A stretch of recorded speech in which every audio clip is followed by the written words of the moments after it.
तो ठीक है ना साथियों, तैयार हो जाइए अपने आने वाली शिफ्ट को साथियों क्रैक करने के लिए। मेरा मानना है कि अगर इन सभी क्वेश्चंस को आप देख लेते हैं तो आपका यहां से मैक्सिमम पोर्शन साथियों बनेगा आपके एग्जाम का। तो बहुत अच्छे तरीके से इन सभी क्वेश्चंस को देखिएगा, क्योंकि यहां से आपके एग्जाम में कई सारे क्वेश्चन डिक्टो आपको देखने को मिल सकते हैं। तो पहला सवाल है कि तारे किससे बने होते हैं। देखिए तारे जो होते हैं ना साथियों, तारे ये किससे बने होते हैं, ये आपसे यहाँ पर पूछा जा रहा है। देखिए और मुझे बताइए कि आपका सही जवाब साथियों क्या हो सकता है। चलिए, तो अगर आपका जवाब यहाँ पर हाइड्रोजन और हीलियम है तो मैं कहूंगा बिल्कुल सही आपका जवाब है। उसके बाद देखिए अगला सवाल है कि इस ब्रह्मांड में दूसरा प्रचुर मात्रा में सबसे ज्यादा जो तत्व है वो कौन सा पाया जाता है।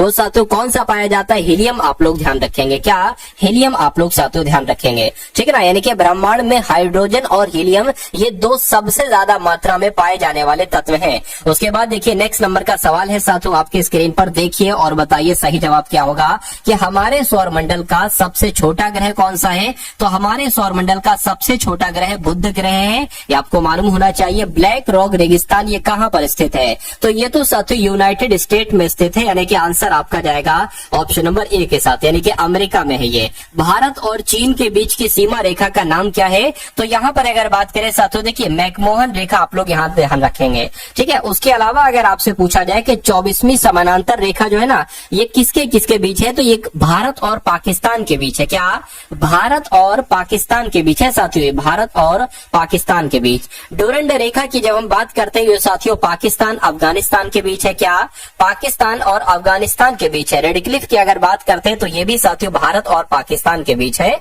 तो ये जानकारी आपको मालूम होना चाहिए। उसके बाद देखिए राजस्थान किस रिजर्व के लिए जाना जाता है, तो राजस्थान साथियों तामा रिजर्व के लिए जाना जाता है, ये आपका बिल्कुल सही जवाब हो जाएगा, जिनका भी आंसर यहाँ पर ऑप्शन नंबर ए था, मैं कहूंगा बिल्कुल करेक्ट है। उसके बाद देखिए भारतीय रेलवे बोर्ड अधिनियम किस वर्ष पास हुआ, तो आप लोग ध्यान रखेंगे 1905 की जब हम बात करते हैं।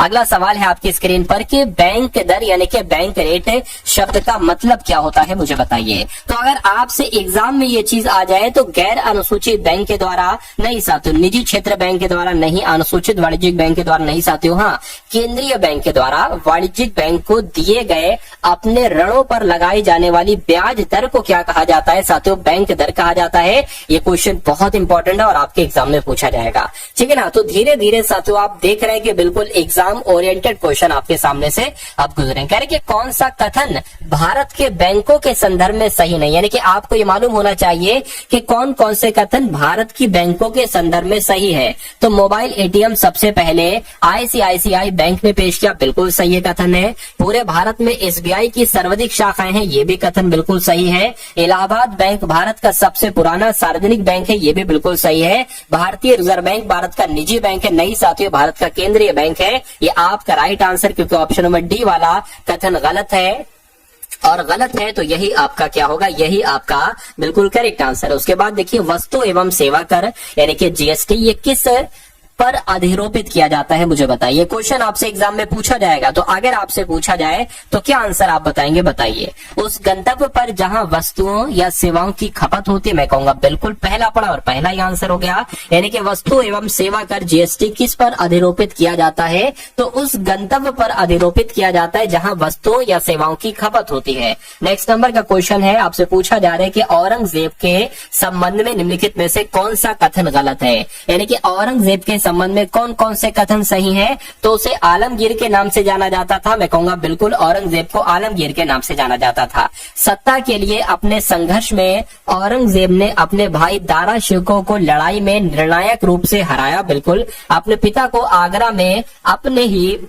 महल में नजरबंद कर दिया, बिल्कुल साथियों दोनों कथन बिल्कुल सही है। वह शाहजहां और मुमताज महल का दूसरा पुत्र था, नहीं साथियों वह शाहजहां का, ये आपका गलत हो जाएगा, गलत हो जाएगा तो मैं कहूंगा यही आपका राइट आंसर हो जाएगा। उसके अलावा 18वीं शताब्दी के मध्य में औरंगजेब की मृत्यु के बाद मुगल साम्राज्य का पतन हो गया, बिल्कुल साथियों औरंगजेब के बाद मुगल साम्राज्य का एक तरीके से पतन ही हो गया था। उसके बाद देखिए बाबर की आत्मकथा जिसका नाम है बाबरनामा, ये किस भाषा में लिखी गई है, तो ये तो साथियों तुर्की भाषा में लिखी गई थी, राइट आंसर आपका डी के साथ जाएगा। अगला सवाल है आपकी स्क्रीन पर कि आईने अकबरी किसने लिखी, यह 16वीं शताब्दी का विस्तृत दस्तावेज है जिसमें सम्राट अकबर के अधीन मुगल साम्राज्य की प्रशासन व्यवस्था का विस्तृत वर्णन किया गया है। तो एक छोटा सा क्वेश्चन, एक आसान सा क्वेश्चन को कितना लेंथी बना के आपसे पेश किया जा रहा है। क्वेश्चन मैं आपको कई बार करवा चुका हूं कि आईने अकबरी किसने लिखी थी, तो आपने 100 बार बताया साथियों अबुल फजल के द्वारा ही आईने अकबर लिखे गए थे, लेकिन थोड़ी सी लैंग्वेज को चेंज कर दिया गया, बढ़ा चढ़ा कर लिख दिया गया।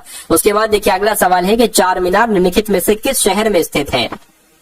तो चार मीनार साथियों कहां पर है, मैं कहूंगा हैदराबाद में। कहां पर है साथियों चार मीनार, हैदराबाद में है। उसके बाद देखिए किस सिख गुरु ने खालसा पंथ की स्थापना की थी, तो मैं कहूंगा श्री गुरु गोविंद सिंह जी ने ही खालसा पंथ की स्थापना की थी। 1937 में पहली बार किसी गांव में कांग्रेस अधिवेशन का आयोजन किया गया था, यानी कि सबसे पहली बार जो किसी गांव में कांग्रेस का अधिवेशन किया गया था वो फैजपुर में किया गया था, ये आपको मालूम होना चाहिए। 1937 में किया गया था। नेक्स्ट नंबर का सवाल है कि भारतीय राष्ट्रीय कांग्रेस का पहला अधिवेशन 1885 में आयोजित किया गया था, बिल्कुल सही। इसका आयोजन भारत के किस शहर में किया गया था, तो आप सभी लोगों को मालूम होना चाहिए पटना में किया गया था इसका सबसे पहले आयोजन। नेक्स्ट नंबर का क्वेश्चन है कि रॉलेट एक्ट 1919 में इनमें से किसे शामिल किया गया था, मुझे बताइए। चलिए, तो भारतीय वस्तुओं पर प्रतिबंध, रॉलेट एक्ट 1919 में क्या भारतीय वस्तुओं पर प्रतिबंध लगा दिया गया था, मैं कहूंगा नहीं, ये काम तो नहीं हुआ था। सुनवाई के बिना अनिश्चितकालीन हिरासत एवं प्रेस की सेंसरशिप साथियों हो गई थी, मैं कहूंगा बिल्कुल साथियों, यानी कि किसी को कभी भी कहीं भी गिरफ्तार किया जा सकता था, यही था साथियों रॉलेट एक्ट। और इसको काला कानून भी कहा गया है। क्या कहा गया है, इसको काला कानून भी कहा गया है, ये भी आप लोग याद रखेंगे। नेक्स्ट नंबर का क्वेश्चन है साथियों आपकी स्क्रीन पर, देखिए सवाल को और बता दीजिए कि सही जवाब इस क्वेश्चन का साथियों आखिर क्या हो सकता है, फटाफट आपको यहाँ पर बताना है। चलिए, तो यहाँ पर अगर साथियों हम लोग बात करते हैं कि जलियांवाला बाग की घटना के संबंध में निम्नलिखित में से कौन सा कथन गलत है, तो आपको ये मालूम होना चाहिए कि जलियांवाला बाग के घटना के संबंध में कौन कौन से कथन सही है। जलियांवाला बाग की घटना चौरी चौरा की घटना के बाद हुई थी क्या, चौरी चौरा की घटना के साथियों बाद हुई थी, मैं कहूंगा नहीं, ऐसा नहीं लग रहा है।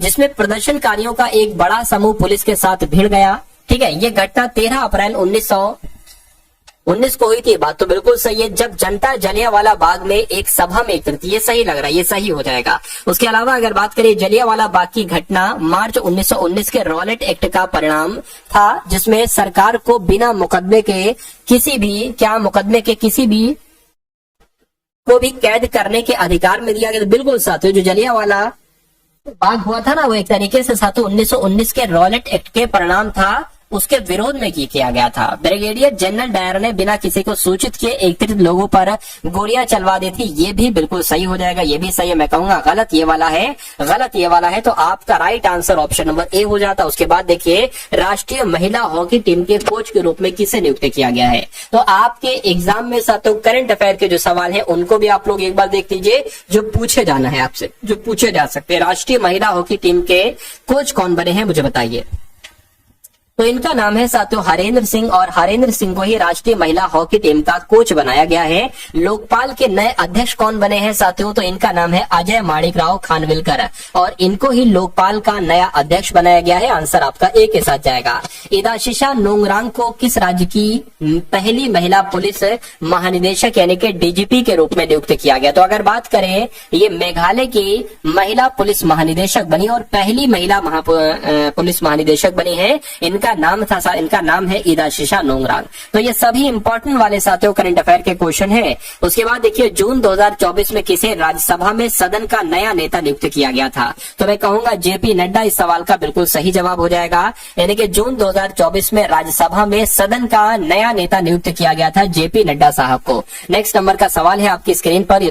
तो अब यहाँ पर साथियों आपके सामने से रीजनिंग के क्वेश्चन गुजरेंगे। रीजनिंग के बहुत ही इंपॉर्टेंट क्वेश्चन लिए हैं, उसी टाइप के क्वेश्चन लिए जैसे आपके एग्जाम में साथियों क्वेश्चन पूछे जा रहे हैं।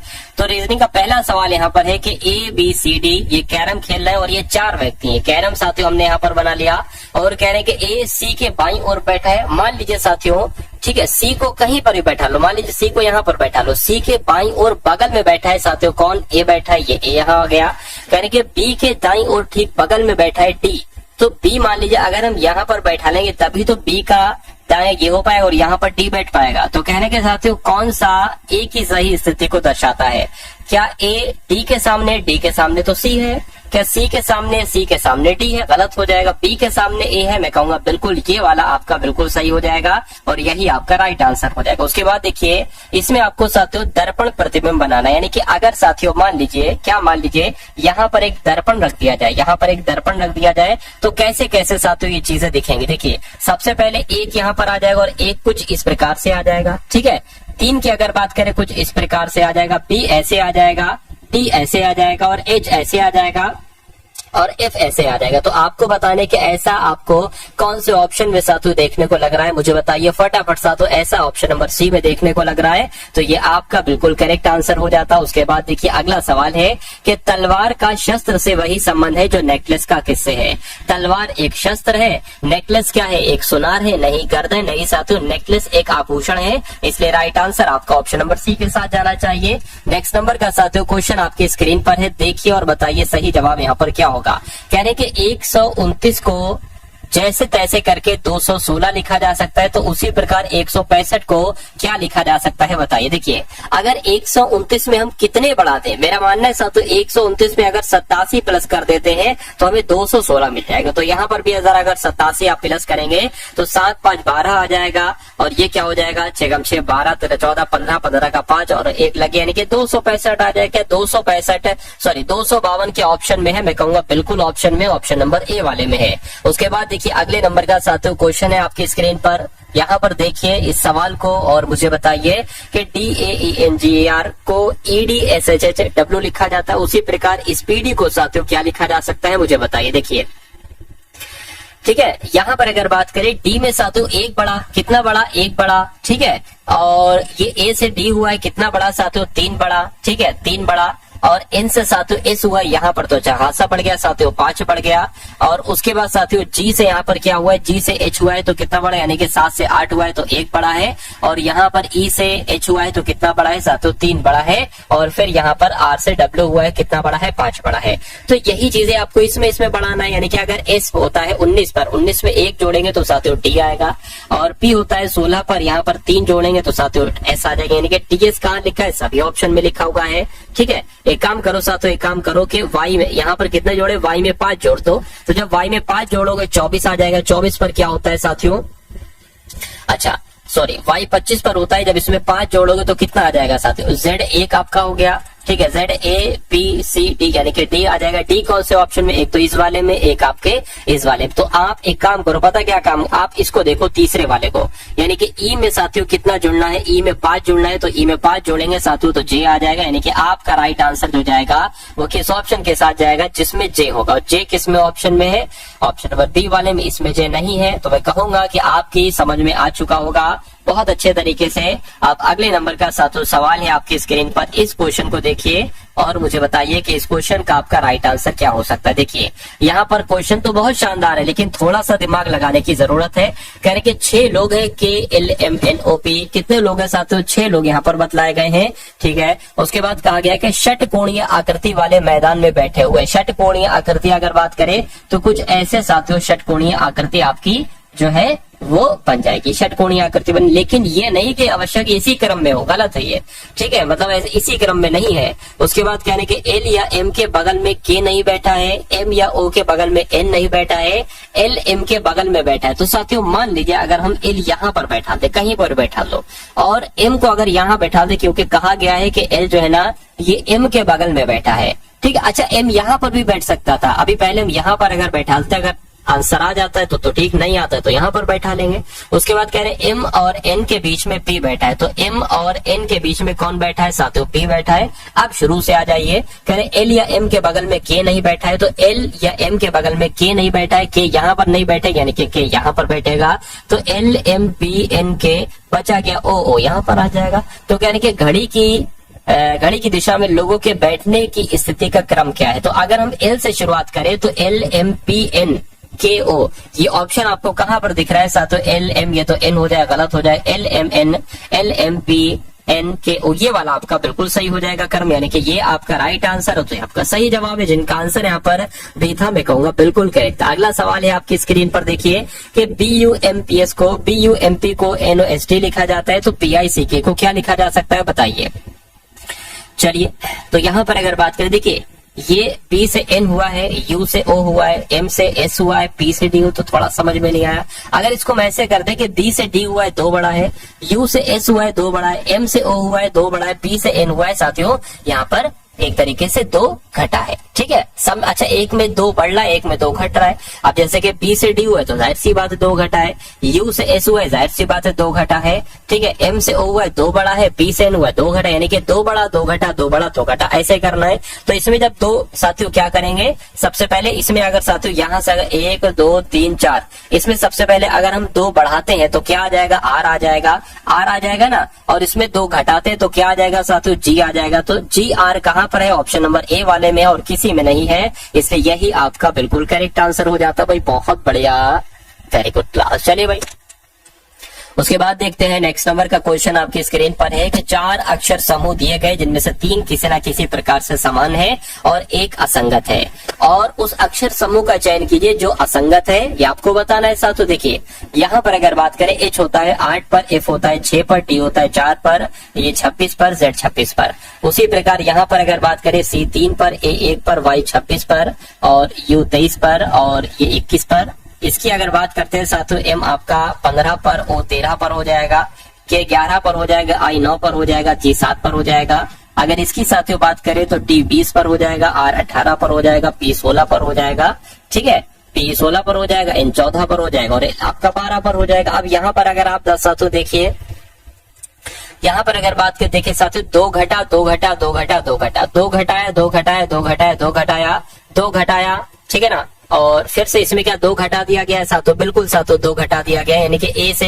इसमें तो मुझे 1 घटा हुआ लग रहा है भाई। अच्छा, यहाँ पर गलत लिख दिया मैंने, ये Y को 25 पर होता है, बिल्कुल साथियों 2 घटाया 2 घटाया 2 घटाया, यहाँ पर 2 घटा, यहाँ पर 2 घटा, लेकिन यहाँ पर 2 नहीं घटा साथियों, ज्यादा घटा। मैं कहूंगा ये वाला सबसे अलग हो जाएगा, ऑप्शन नंबर ए वाला। उसके बाद देखिए नेक्स्ट नंबर का क्वेश्चन है आपकी स्क्रीन पर। इस क्वेश्चन की अगर बात करते हैं साथियों, इस क्वेश्चन को आप देखिए और मुझे बताइए कि आपका जो सही जवाब है ना वो किस ऑप्शन के साथ जाएगा। फटाफट साथियों आप लोग बता दीजिए। यहाँ पर अगर साथियों आप लोग बहुत ध्यान से देखें क्या चीज कही जा रही है। यहाँ पर साथियों आरेख में, इसको हटा देता हूँ, आरेख में जो वृत्त है ना, वृत्त साथियों ये वृत्त है जो ना, ये साथियों सैनिकों को दर्शाता है। किसको दर्शा रहा है, ये आपका सैनिकों को दर्शा रहा है। वर्ग की अगर बात करें, यानी कि इसकी अगर बात करें तो ये साथियों भारतीय लोगों को दर्शा रहा है, ठीक है। और त्रिभुज की अगर बात करें, ये साथियों गायकों को दर्शा रहा है।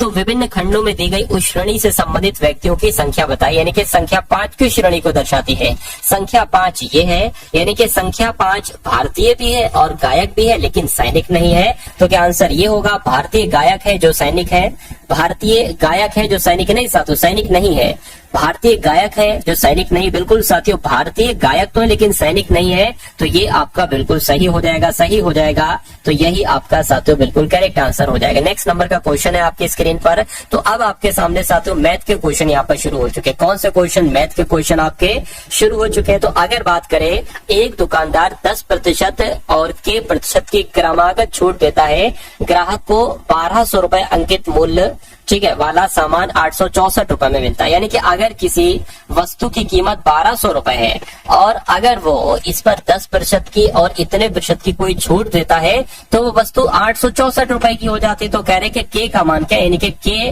पर कितने प्रतिशत की छूट दी गई थी, 25% की, 15 की, 20 की या साथियों 80 की, आपसे पूछा जा रहा है। देखिए अगर 10% की छूट दी जाती है यानी कि उसको 90% में बेचा जाता है। अगर के प्रतिशत की छूट दी जाए तो इसको हम कह सकते हैं 100 माइनस के। अरे भाई इसको भी तो हमने किया 10% यानी कि 100 माइनस 10, तो इसको भी हम यही करेंगे, बराबर किया जाए। जब छूट दी जाती है तो 864 रुपए की वो चीज साथियों बनती है। अब देखिए इन 2 जीरो से ये 2 जीरो, इन 1 जीरो से ये 1 जीरो कैंसिल हो गया, ठीक है। यहाँ पर बचा साथियों 12, 9 गुणा 100 माइनस के और बराबर क्या हो जाएगा 864 हो जाएगा। इस जीरो से इधर गुणा होगी, ये आपका हो जाएगा, ठीक है। इतनी बात साथियों आप लोग समझ गए तो बहुत अच्छी बात है। चलिए अब यहाँ पर अगर साथियों बात करते हैं, अब यहाँ पर अगर बात करें क्या हो सकता है, देखिए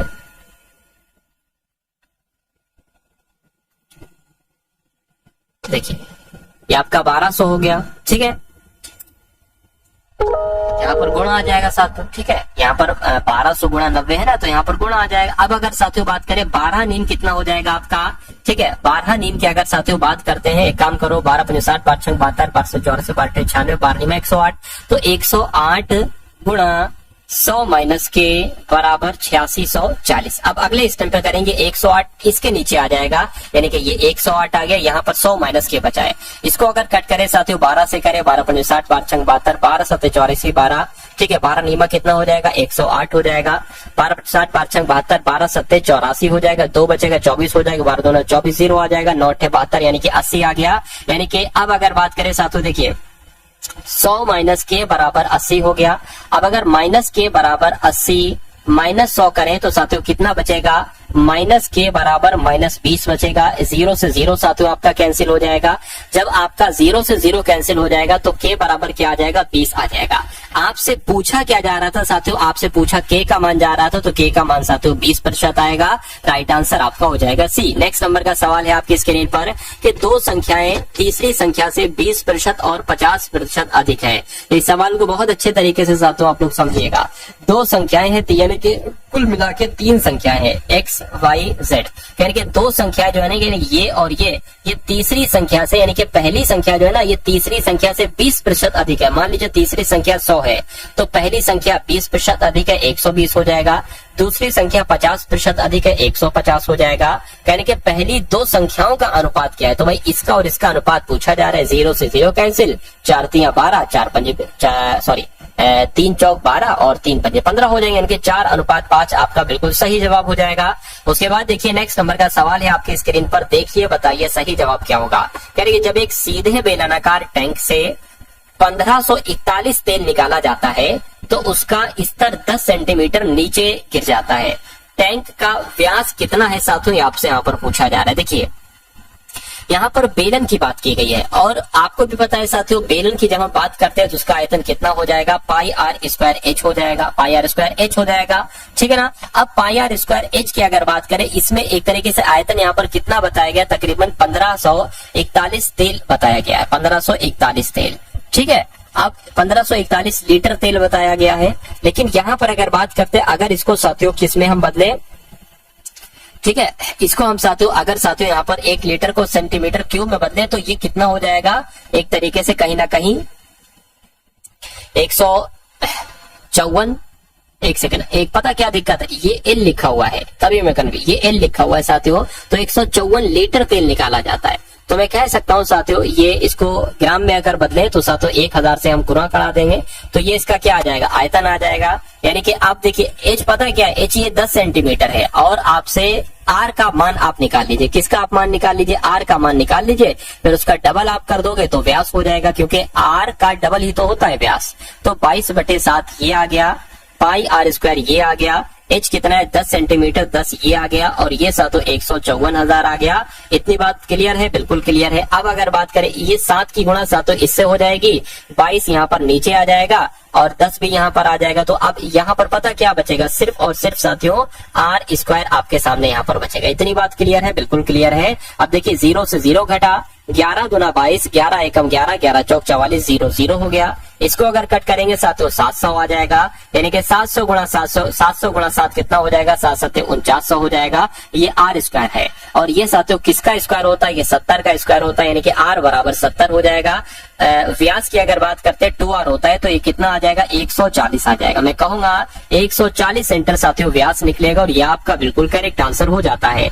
चलिए भाई उसके बाद देखिए अगला सवाल है। चलिए यहाँ पर अगर साथियों हम लोग बात करते हैं, देखिए सवाल को, अगर सवाल की अगर बात करें, कह रहे कि 3 व्यक्ति एक साथ सुबह की सैर पर निकलते हैं, बहुत बढ़िया। उसके द्वारा चले गए कदमों की माप क्रमशः 70 सेंटीमीटर, 75 सेंटीमीटर, 80 सेंटीमीटर है। प्रत्येक के द्वारा कितनी न्यूनतम दूरी तय की जानी चाहिए जिसे वे सभी अपने पूर्ण कदमों में तय कर सके, ठीक है ना। तो ये बात साथियों यहाँ पर आपसे कही गई है। तो जब भी ऐसा सवाल आ जाए आपको साथियों एलसीएम निकालना है इन संख्याओं का, 70 का, 75 का और 80 का, और सबको क्या कर देना, आपस में गुणा कर देना। 2 से कट करेंगे 35 आ जाएगा, नहीं कट होगा तो 75 ही लिखो, यहाँ पर साथियों 40 आ जाएगा। 2 से कट करेंगे 35 का 35 रहेगा, 75 का 75 रहेगा, ठीक है ना, 75 का 75 रहेगा और यहाँ पर 20 आ जाएगा। फिर से अगर कट करेंगे 35 का 35 रहेगा, 75 का 75 रहेगा, यहाँ पर 10 आ जाएगा। और फिर से 2 से कट करेंगे 35 का 35, 75 का 75, यहाँ पर 5 आ गया। अब साथियों 3 से कट करें ना, 3 से करें बिल्कुल, ठीक है, ये नहीं कट होगा, इतना आ जाएगा, ठीक है। 3 एकम 3 दूना 6 हो जाएगा, 3 पंजे 15 हो जाएगा, अब अगर 5 से कट करे 5 7 35, 5 5 25, 5 1 5। अब एक बार 5 से कट होगा और एक बार 7 से कट होगा। बस आपको साथियों इन सब की गुणा करा देना है। 2 दूना 4, 4 दूना 8, 8 दूना 16, ठीक है, 16 तिया 48 हो जाएगा। 48 गुणा आपका 7 पंजे 35, 35 पंजे कितने होते हैं साथियों, जरा देखिए आप, 5 पंजे 25 हो जाएगा, 5 तिया 15, 17, यानी कि 175 हो जाएगा। तो अगर साथियों इन दोनों की मैं गुणा कराऊं, किसकी, 175 की और 175 की और 48 की गुणा कराऊं, तो 8400 आता है। तो 8400 सेंटीमीटर ये आपका क्या होगा साथियों, आपका बिल्कुल करेक्ट आंसर हो जाता है। उसके बाद देखिए नेक्स्ट नंबर का सवाल है। तो यहाँ पर अगर बात करें अब साथियों सिंप्लीफिकेशन का, क्या साथियों, सिंप्लीफिकेशन का क्वेश्चन आपके सामने आ चुका है, ठीक है ना। चलिए कोई दिक्कत नहीं है, इसको थोड़ा सा छोटा मैंने कर लिया यहाँ पर और इसको मैंने यहाँ पर लगा लिया। अब इसको हम लोग क्या करेंगे साथियों, इसको हम लोग एक बार सॉल्व करेंगे, ठीक है। चलिए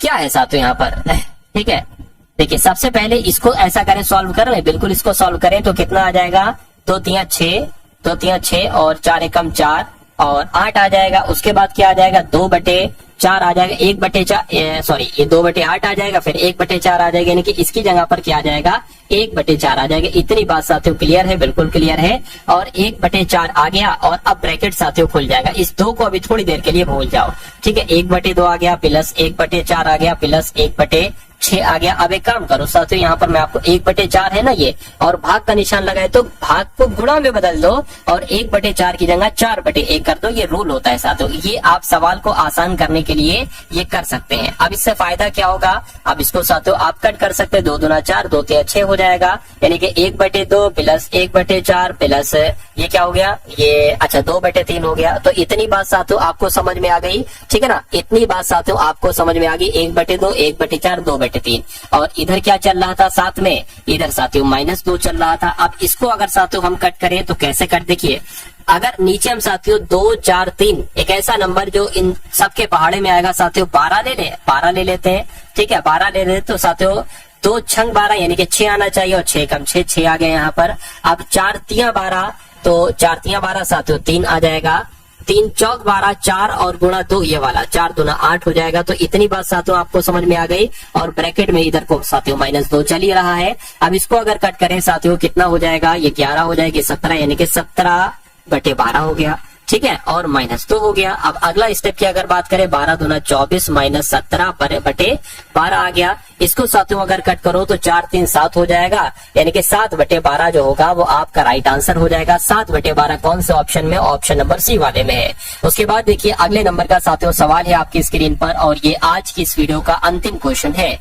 कहने के 8 पेन और 14 पेंसिल का मूल्य 12 पेन और 5 पेंसिल के मूल्य के बराबर है। एक पेन का मूल्य और एक पेंसिल का मूल्य का अनुपात आपसे पूछा जा रहा है। अच्छा एक काम करिए साथियों, मान लीजिए पेन को हम क्या मान लेते हैं, x मान लेते हैं, और पेंसिल को हम क्या मान लेते हैं साथियों, y मान लेते हैं, ठीक है। कहा गया है कि 8 पेन और 14 पेंसिल, यानी कि 8 पेन बोले तो 8x, अरे भाई पेन को हमने x माना है ना, तो 8x प्लस 14 पेंसिल यानी कि 14y, इनका मूल्य, ठीक, इनका मूल्य और इनका मूल्य बराबर है। तो 14 पेन यानी कि 12 पेन यानी कि 12x प्लस 5 पेंसिल यानी कि 5y, इनका मूल्य बराबर है। ये दोनों हमने बराबर कर दिया। अब देखिए 12x ये बराबर के इधर है, ये बराबर के उधर जाएगा तो ये माइनस का हो जाएगा, ठीक है ना। अब यहाँ पर 14y है, ये 5y बराबर के उधर है, इधर आएगा साथियों माइनस का हो जाएगा।